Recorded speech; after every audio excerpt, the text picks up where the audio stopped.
So it does make you analyse really carefully what you want to do in the period you've got left and what is important to you. And for me, it's not travelling. I've always loved travelling and been very adventurous. But suddenly that is no longer important to me, and it's people that are important to me.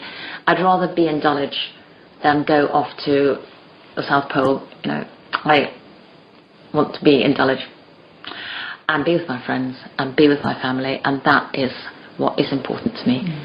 And so it does make you work out what you want to do. I suppose it's quite selfish, I want to build up a relationship with my granddaughter so that she won't forget me. That's quite selfish, but I think it's quite nice for her. We do. It won't happen with my grandson because he's too little and he will definitely forget me.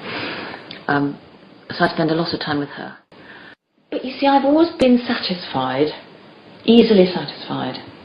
Okay, you know, it's obvious I've got a lot now, but you know, I have been in very impoverished conditions and I haven't minded. I just like where I am and what I'm doing and whatever it is, I just like it.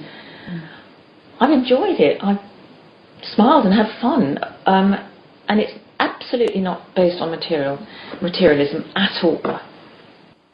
You know, I in the end married the right guy, had lovely children, everything worked out well.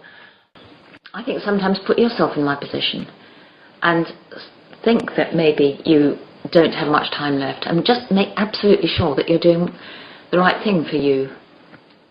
I think being nice to people is incredibly important as well. I can't see any purpose at all for being horrid to anybody. It's maybe trying to get your values straight and what really is important and what isn't. And so when you're in the situation of having an argument or something like that, is this really important?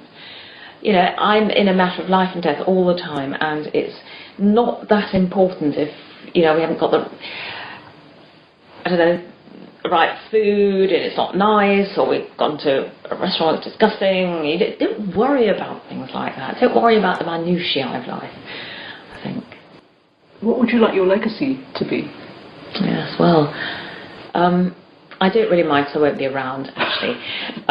So it's the legacy that the others, my family, will have. It's sort of like them being in the situation. I do like it if I've been known in a positive way. As I say, the people left behind, they're the people that will experience the legacy, and if it's a good one generally, I think that's nice for them. But I don't care. You know? But there are generally three ways that people die. One is in an awful accident, unexpectedly, which is just awful, awful, awful.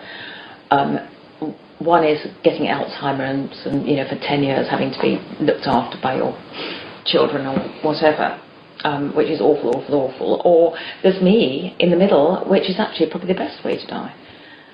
People have, you know, you have a chance to say goodbye to people, do the last bits of stuff that you want to do, build up relationships, do all this stuff. Yeah, sometimes I compare myself with these poor refugees and so forth. I really do, and that sounds corny, but it does make a difference. I do think I'd rather be in my position than out there struggling on the Greek border or something. I really would.